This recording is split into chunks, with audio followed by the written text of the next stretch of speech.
Good afternoon, everyone. I'm Bruce Leslie, President of First Focus on Children.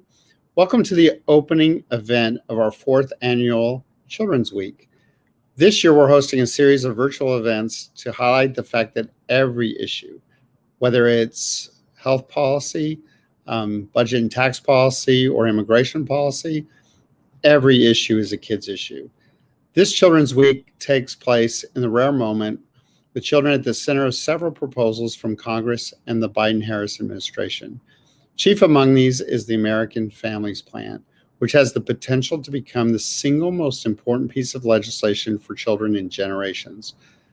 Secretary of Education Miguel Cardona asked us to share this message with you about why the administration is working to invest in our nation's children and to make them a priority.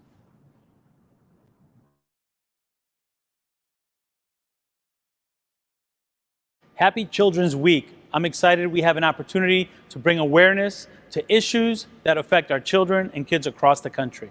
As an educator my whole life, I know the importance of looking at children holistically when we make decisions.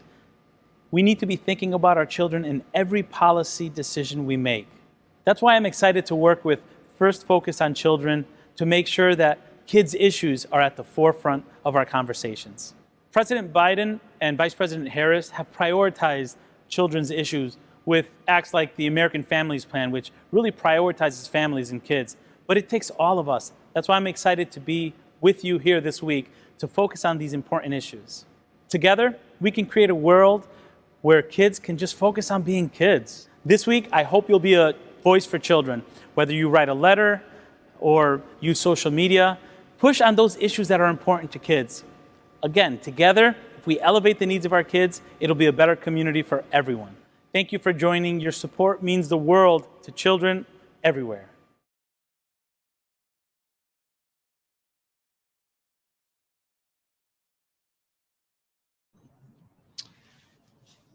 The American Families Plan that Secretary Cardona mentioned remedies the hardships that the global pandemic, and its economic fallout have inflicted on America's families. But it also offers an opportunity to create lasting structural change that includes all children, regardless of immigration status, tackles child poverty in a meaningful way, and addresses the racial and socioeconomic inequality that hampers our kids in every area from healthcare to education to housing. We've gathered a fantastic panel of experts today to talk about some of the plan's most important elements. Michelle Dallafior from First Focus will brief us on the plan's groundbreaking changes to child-related taxes. Megan Curran, who's the policy director at Columbia University's Center on Poverty and Social Policy and a First Focus alumni, will discuss the plan's potential to slash child poverty. Lucy Recio, Senior Policy Analyst at the National Association for the Education of Young Children, will walk us through the enormous impact the plan could have on early childhood education. And also, we want to welcome Amy Jo Hutchison, a passionate advocate who has testified to Congress many times on the real-life impact that policies have on children and the people who care for them. She will tell us what the American Family Plan could mean for her and families like her. Welcome, everybody. Let's start with Megan. So Megan, your team has done a rigorous analysis on the impact of the American Families Plan, before that the American Rescue Plan, and what it could do to, and then the impact it can have on child poverty, particularly as it affects children of color. Tell us about that research. Sure. Thanks so much, Bruce. And thank you to you and First Focus for just being a leading voice for so long in the field in terms of calling for the eradication of child poverty in the U.S. Both the American Rescue Plan and the American Families Plan have the potential to put us on the path towards that goal. Anyone who pays attention to children's issues knows that even before the pandemic hit, far too many children in the U.S. were living with hardship, deprivation, and poverty. Child poverty was just too high. And then there was real concern about what the crisis was going to do in terms of exacerbating that. My colleagues at the Columbia Center on Poverty and Social Policy in New York, including Zach Perlin, Sophie Collier, Chris Weimer, and others, We've been tracking poverty during the crisis, and we've also been tracking the impact that policy has been having, all of the policy responses, things like the CARES Act last year. Our models revealed that key elements in the CARES Act, like the stimulus checks and expansions to unemployment benefits, essentially prevented what could have been the worst increases, the worst spikes in poverty and child poverty in more than 50 years in this country. This was great and so important, but we all know that this was temporary. A lot of these policies expired at different points last year. And when we started looking at poverty on a month-by-month basis, we saw that by the end of 2020, poverty had started to rise, especially for kids, once these income supports had gone away. So the American Rescue Plan that was passed earlier this year delivered much needed continuation of this relief. My colleagues and I looked at a set of 6 items within this, the huge American Rescue Plan, but specifically a new round of stimulus checks, expansions to unemployment benefits, increases to SNAP food assistance, and tax credit expansions. And our findings show, and some other research colleagues at the Urban Institute found similar results, that taken all together, these items have the potential to cut overall poverty in the United States this year by about 1/3. But for kids, it actually could potentially cut child poverty in half this year. There would be huge impacts across the board. So it's, child poverty as a whole, but we're also talking about, potentially cutting child poverty by more than half for Black children, for Latino children, and for white children, and by almost half for Asian children. So just to sit with this for a moment, thinking about this potential accomplishment, this is a goal that so many researchers and advocates and folks who work on behalf of kids have been calling for years. And so we see now that policy can make it possible. But the problem is that the American Rescue Plan, again, like the CARES Act before it, is temporary. All of these pieces are only in place for part of 2021. So our models, looking at the data at Columbia, we've also seen that if no other action is taken, poverty rates in 2022, next year, could essentially shoot right back up to where they had been before the pandemic hit. And what this means is that all of this hard-fought progress could be lost. This is where the American Families Plan can step in. It continues a lot of the key elements that were in the rescue plan, in particular, the expansion to the child tax credit, which I'm sure this conversation is going to get into. But the American Families Plan essentially represents, a historic set of investments in children and young people and families. Again, my colleagues and I at Columbia, we looked at a set of elements within it, the tax credit expansions, food assistance, childcare, and education assistance. And what we find is that the American Families Plan could potentially keep child poverty cut in half again next year. It could continue the progress that we're in the middle of making right now. This is, again, important for child poverty overall, but it's also important for reaching children across all communities. It would, again, potentially keep child poverty cut in half for Black children, keep child poverty cut in close to half for Latino children and white children, and keep child poverty cut by almost 40% for children in Asian communities. 2 final notes that I'll just end on in terms of what we know from looking at the data as researchers. The child tax credit, which so many have been rightly kind of highlighting as one of the most important policy changes that could happen for kids in a generation. We looked at this in combination with all of the other policy items that are in these packages, but we know also from research, a lot led by my colleague Sophie Collier at Columbia, that the child tax credit is one of the most important policy items in these packages, in the American Families Plan in particular. It's especially important for children of color because children of color were the ones who were most disproportionately left out of the child tax credit under its prior policy design. And they're the ones who would be at risk of being left out again if we allow the temporary improvements to the credit to expire. And the last note that I'll just say is our estimates in terms of what this could do for poverty, potentially cut child in poverty in half this year and potentially continue that progress next year.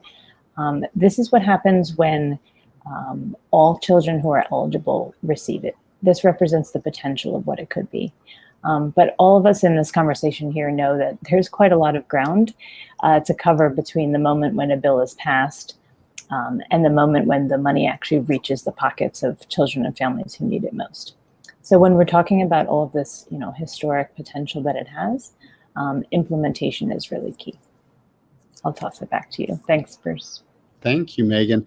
I think one of the things we all know, and all of us on this call would point out, is cutting child poverty has basically impacts every aspects of the lives of kids, and so it impacts their health and well-being, their hunger, et cetera. And so this is just to us like one of the most as you said, Megan, one of the most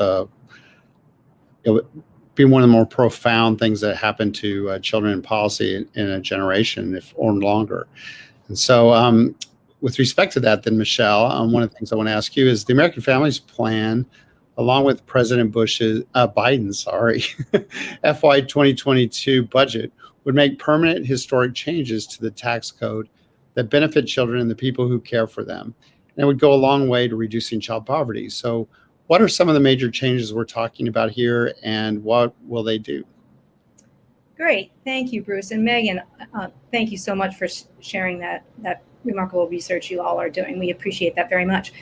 Yeah, and I think I would just like to start by saying that we open up saying every issue is a kid's issue. And I'm not so sure that people look to the tax code immediately when they think about children. But we are making some incredibly important changes to the tax code that will benefit children. So today I'm going to talk about 3 of those, starting with the child tax credit, and then I will briefly describe some improvements to the earned income tax credit and the child and dependent care tax credit, which I always fumble on. So the child tax credit, CTC, was created in 1997 to help ease the financial burden families incur when they have children. And as you've already heard Megan say, and Bruce, it is one of the most significant federal investments we make in children annually. And the improvements passed in the American Rescue Plan and recommended for extension in the American Families Plan are the largest contributor in the plan's historic reductions in child poverty. So what are we talking about? First of all, when we expand the child tax credit, CTC, we are including 17-year-olds for the first time. We are also making the credit, and this is really important, fully refundable.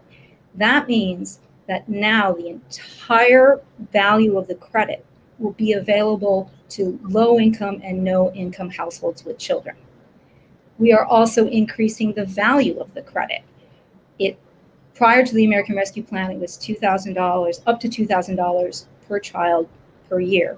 We are raising that to $3,600 for kids under age 6 per child per year, and $3,000 per child per year for children 6 through 17. In addition, and also really important, for the first time, we are making the credit available on regular monthly payments, and that will actually start in July 17th. And the administration is announcing with the IRS important online tools for people who have not filed for taxes to register for the child tax credit. And then I would also say we're establishing parity for families with children in our U.S. territories. So these are really important extensions that the American Families Plan is proposing through 2025. And also, very importantly, the American Families Plan proposes making the refundability provision permanent. And this, as Megan already described, would have significant impacts on child poverty. So then, moving to the earned income tax credit, the American Families Plan also proposes making these important changes permanent. And it would bolster the earnings for low-wage workers without children, including cashiers, cooks, and childcare providers, but who may still have financial obligations as non-custodial parents, for example. The improvements include roughly tripling the benefit of the credit. So prior to the American Rescue Plan, it was about $500 annually. Now it would be closer to $1,500. And really importantly, and I think it's not getting a ton of attention, the improvements to the earned income tax credit would extend the eligibility age from 25 down to 18 for former foster youth and homeless youth, and even while full-time students. And we're estimating that that could benefit somewhere between 380,000 to 500,000 former foster youth. It's a big, important policy change. And then thirdly, the American Families Plan also recommends making the permanent improvements to the child independent care tax credit. And as it sounds, the purpose of the credit is to help meet the rising cost of childcare, and it can be used for expenses ranging from full-time care in after school and summer care. And with this credit as well, a huge change would be to make it refundable for the very first time, meaning lower income households with children could access the credit. In addition, we are increasing the amount of the credit. So now you could get up to $4,000 for one child under age 13, or $8,000, up to $8,000 for two or more children, depending on income and eligible expenses. And this is a shift from approximately up to $1,000 for one child and around $2,100 for two children or more prior to the American Rescue Plan. And we are also expanding the eligibility by increasing the income level at which the credit begins to phase out. So as we've already said, I just really want to underscore this, the improvements to the child tax credit are the largest contributor in the American Families Plan historic reductions in child poverty. And Megan already went through some of those benefits. But in addition, and we can talk about this more too, because Megan and her colleagues have done research on this, just the return on investment for the CTC is overwhelming and pays for the investment eightfold. I would also mention that the CTC changes now mean that about a third of the children who do not currently receive the full or even a partial credit would have access to that credit. And that's incredibly important. And in 2018, the CTC and EITC, lots of acronyms, combined lifted more than 5.5 million children out of poverty. And the child independent care tax credit improvements will significantly complement the important other investments we're making in early childhood that Lucy will talk about in a little bit. So I will just close by saying we know that these investments will provide support to families who most need it, offer some economic stability for families with children, foster youth, and homeless youth, and create a fairer and more equitable tax code. Thank you so much, Michelle. I think what's important there is kind of the profound changes that sort of Megan and Michelle now have laid out that this plan will have on families. And I'm going to turn it to Amy Jo. Amy Jo is a fantastic advocate for children and families across this country. And just what would be really great is to give us some perspective on what the changes will mean for you and families like yours across the country, and why they really need to be made permanent. Yeah, thank you. I'm honored to be here today. I think one of the things that I really want to point out is the fact that, especially when we're talking about the monthly payments, it may not seem like quote unquote a lot of money to people, but when you're talking about children and families here in West Virginia, where I live, West Virginia historically has one of the highest child poverty rates in the nation. We're seeing numbers that up to 330,000 West Virginia children will be positively impacted by this child tax credit expansion. So we're really trying to get parents involved and to help them understand how important this is, and to make sure that they know how to get the credits that are available to them. Talking to single moms, that's my lived experience. So a lot of my work involves working with single moms. I've had mothers tell me that they're very excited about this because it means they can buy enough laundry detergent. They can maybe buy a washer and dryer for their own home. They can afford the extra expenses of car insurance, or maybe getting a vehicle on the road because of new tires, and they can actually pass the West Virginia vehicle inspection. So there are, big things like that we're looking forward to. I know a mother who's looking forward to possibly the opportunity of moving her kids out of the projects for the first time in their lives with that extra $250 a month.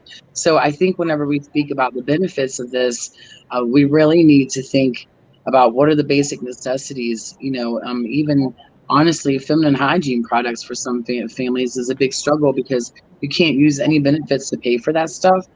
And so it's just one more expense. And so I can feel the pressure. I've had moms tell me that now their kids won't have to wear their brothers or sisters' hand-me-downs, because kids grow quickly. And so now they can actually go to the store and allow the child to pick out their own clothes. And I hope that we can impart upon people how important this is for West Virginia families who are experiencing poverty. Thank you, Mary. Thank you, Amy Jo.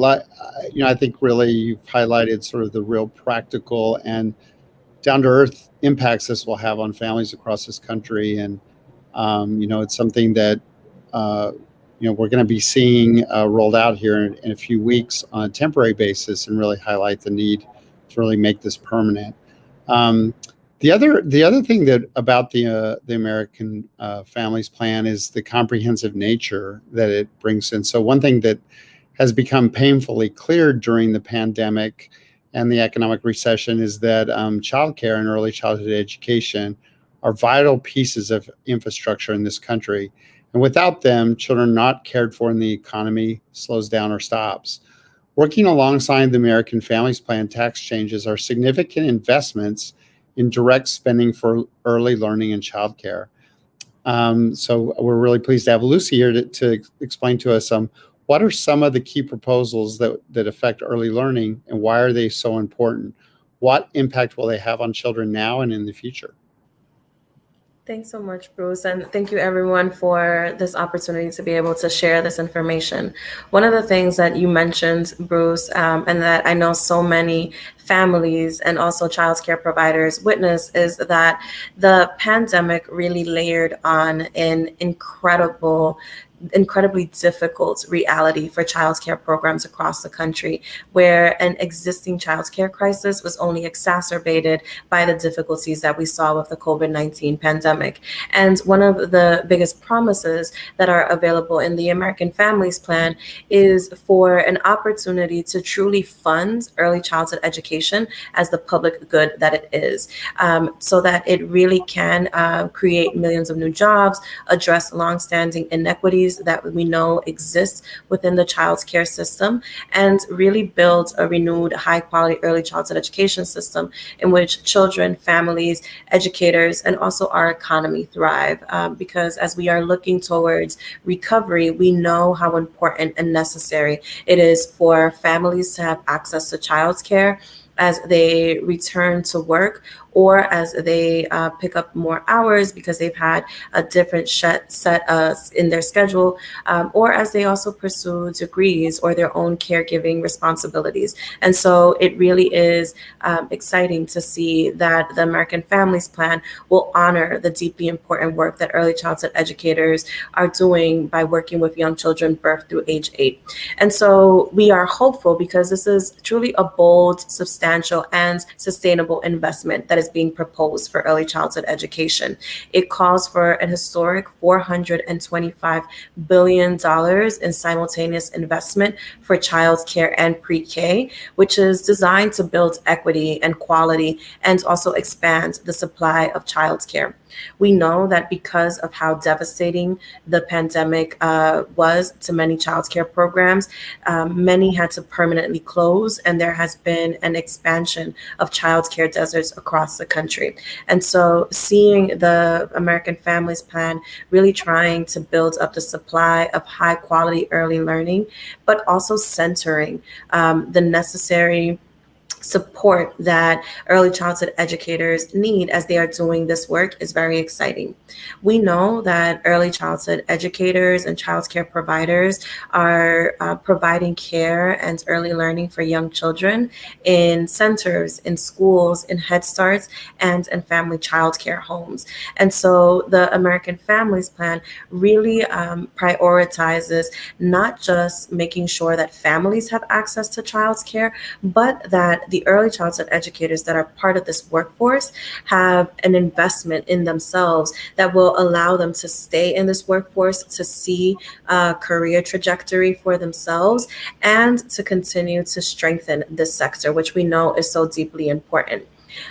It really provides an opportunity for individuals who are part of this sector to move beyond the stabilization that we have seen in the relief funding that has passed over the course of the last year, but really recognizing that we can't go back to the crisis and the challenges of the past, right? That we are really, this plan is holding itself to a commitment that to childcare that goes beyond relief funding and really tries to address the structural issues that we know that leave childcare unaffordable for most families, and also early childhood educators earning poverty level wages.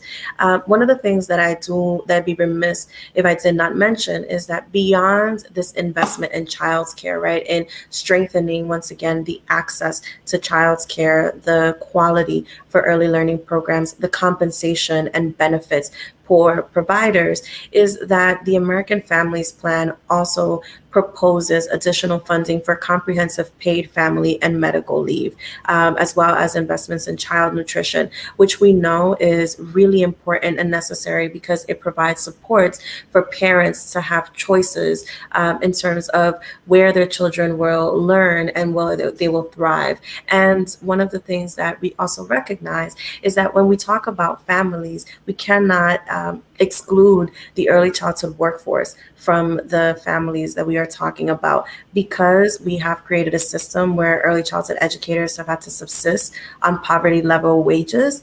Many of the benefits that and many of the proposals in the American Families Plan will also simultaneously benefit the early childhood workforce, as they are also doing this important work to support the children and families that are part of their program. And so we are excited by the opportunities, by the proposals that are within the American Families Plan, and the ways in which it aims to address the structural issues we have seen in the childcare sector that predated the pandemic, where there was a crisis in childcare, so that we can truly rebuild in a way that centers equity, that centers support for young children, prioritizes quality, and also addresses the supply and affordability of childcare. Thank you so much, Lucy. And we're happy to take any questions from folks, the panelists, and but I'll ask one quick one. Is Amy Jo, you talked a lot about the importance of the tax provisions for kids. Lucy just outlined some of the really important provisions on with respect to childcare and early education and paid family leave. How would that for people, children and families across the country, why is that so important, and what kinds of things will that do to help kids? Yeah, Lucy, childcare is one of the biggest issues on my radar right now, and paid leave, it's part of our culture here in West Virginia. We kind of take care of our own people for as long as we can in our families. So what a difference it would make if we could really talk about paid leave, especially when it comes to caring for our elderly and our loved ones, children, and childcare here. I know there was at least 7 counties pre-COVID where there really wasn't a center that had they could take more than 6 to 12 kids. So 7 of our 55 counties were lacking centers. And when we think about these counties that really don't have childcare options, it shouldn't be mind-blowing. When the census data is showing that we have thousands of families there led by women who check that box unmarried. So why is the child poverty rate so high in those counties? It's because we don't have the foundation to allow people to join the workforce. And so I think that, even in my experience, my mom watched my kids. So I was even kind of, I'm going to use the word ignorant to the problems that lack of childcare caused when it came to parenting, because I didn't have that struggle myself, and so my eyes have really been opened up to how important childcare is. Not only that, but we also heard from state county superintendents who said that you can tell the difference in the children who have that early childcare and that early childhood education, because they have 5-year-olds coming to kindergartens who can't form a sentence properly. And so it's really just because people have to do whatever they absolutely have to do to make sure that someone is a responsible adult to care for their children. And so child care in West Virginia is most definitely an issue that we need to pay attention to and fully embrace when it comes to supporting, the women, I say women because most of our child care here in West Virginia, we all know, is pretty dominated by females. But, like you said, over 80%, we're guessing over 80% of our child care workers are living in poverty. And so, everything you said just speaks directly to that problem. All the training that we require of the early childhood educators, they have hours and hours of training and certifications that they have to receive. But yeah, they're still being paid child care wages because the system is just designed to keep that up. So I can't express to you just the levels of support. Sometimes support, like you said, child care workers that send into it, they consider family members. Who knows our babies better than us, other than the child care providers who spend those hours with them. So we really just need to get that system from the ground up and allow for workforce participation and allow for people to know that the children are being cared for by people who have the resources they need to provide good quality services. We need our children to be safe and healthy, and we need them to be educated. Yeah, no, absolutely. I really appreciate that. And I also just want to acknowledge Wendy Cervantes posted that, on Facebook here, that Megan Curran makes important points that ARP can cut child poverty in half if we realize its true potential. And, do any of the panelists want to make any additional comments about sort of what are next steps we need to take to, I know that, the administration is going to roll out some of the phase-in of some of these things with respect to the tax code next month.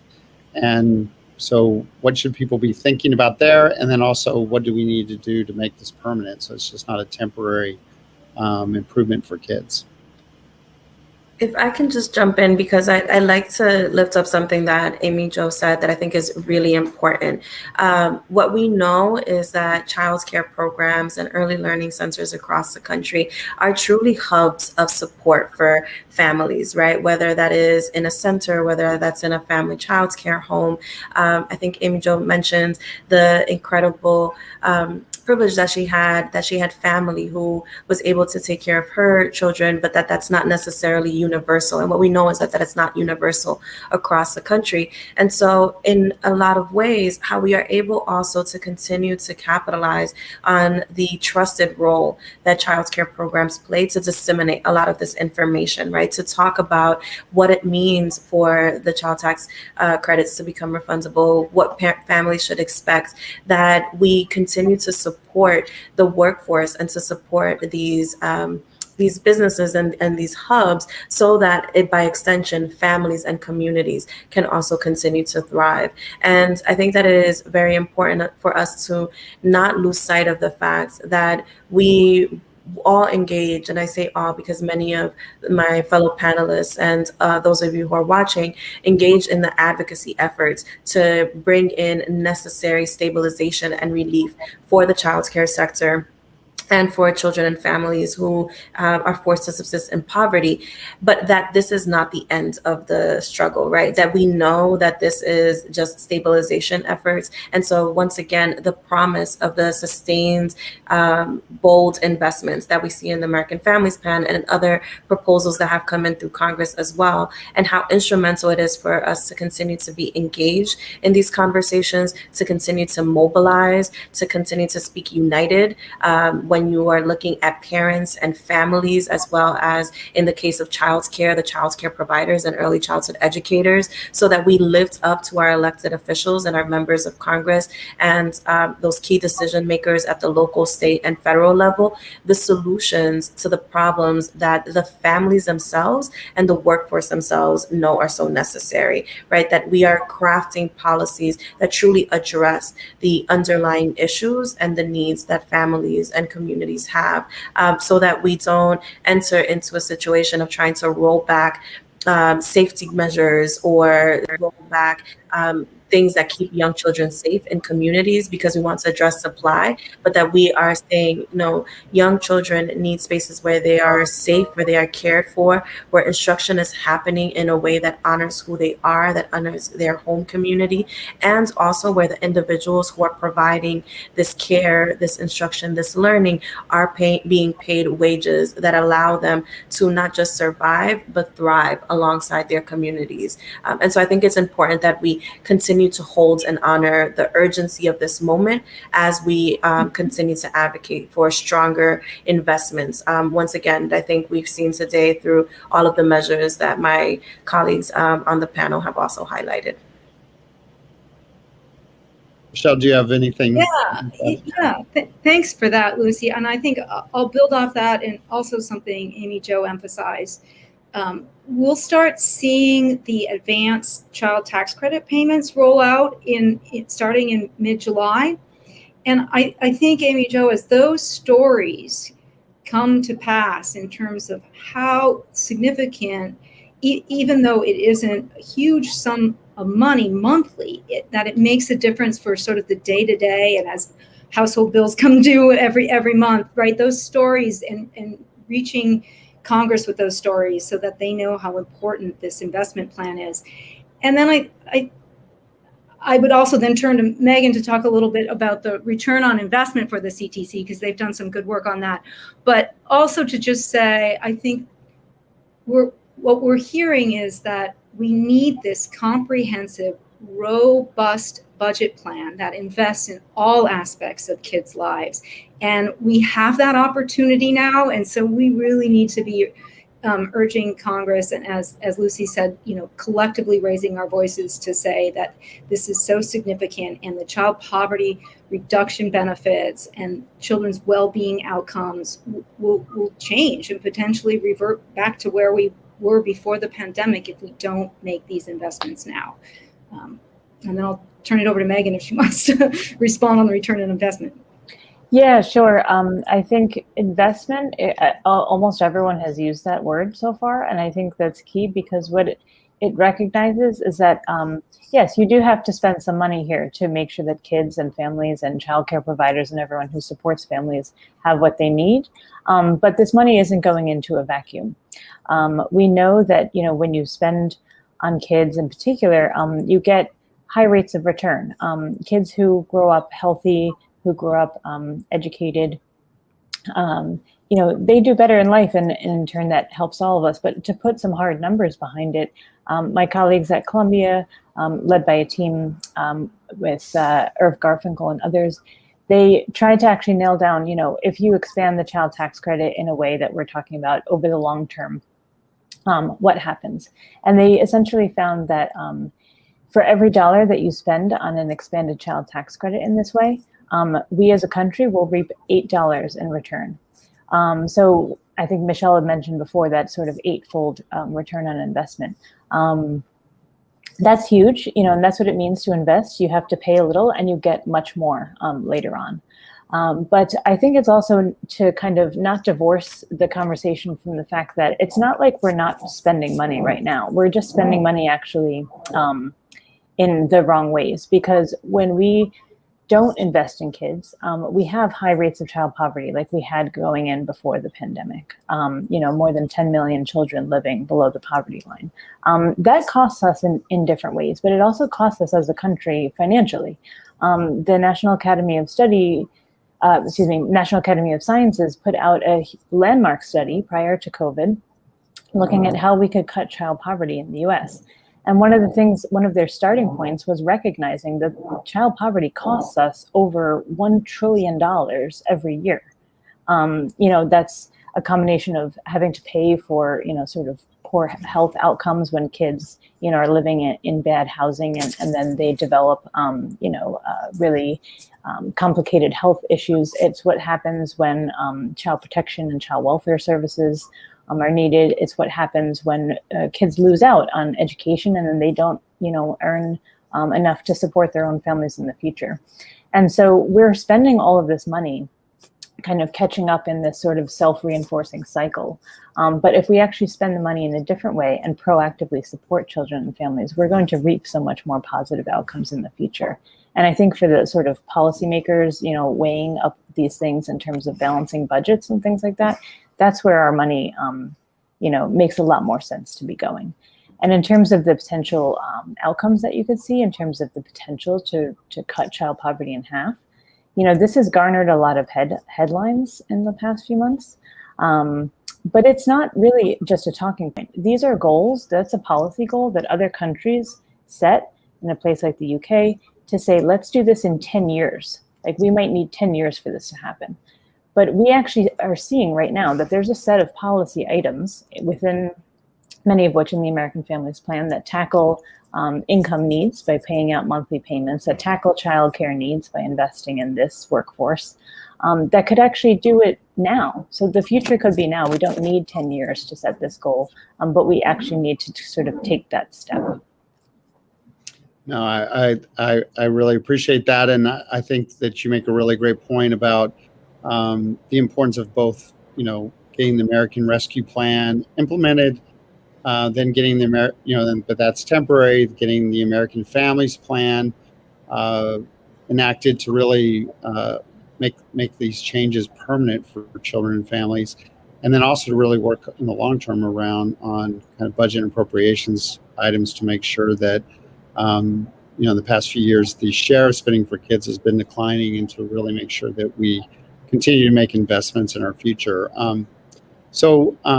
With that all, I think we can close, and I just would say that what you all highlight is that it's really now up to Congress, and it's a very divided Congress, to seize this moment and make these aspirations a reality. And at First Focus on Children, we're highlighting this week as Children's Week, and really trying to raise awareness to among the public, but also to policymakers, that really every issue that confronts them is it really a kids issue. If you think about whether it's healthcare policy or budget and tax policy, immigration policy, whatever the policy matter that comes up, there's a kid angle to that policy issue that is often neglected and ignored. And so we urge people to really to contact your members of Congress and make that case and point out to them, many of the things that people talked about here today, and your own story about what's important to kids and families. The other thing is we have an ambassadors program that, I will, where people can sign up and become advocates on behalf of kids and families directly to Congress. And we would partner with them and all the people on this call who really make the case of why this is so critical. So with that, I would like to thank you all for being with us today. You really did, I think, shed a lot of light on the issues that are before Congress and all the things we need to do to make this a reality. So thank you all very much. And I hope that our viewers today will join us the rest of the week as we tackle other issues that are important to kids before Congress right now. And contact any of us if you have any questions or need additional information. So any last words from anybody? That's good. All right. Well, thank you all very much. Thank you for joining us today. Thank you. Thank you. Thank you. Bye, everyone. Thank you all. Thank you.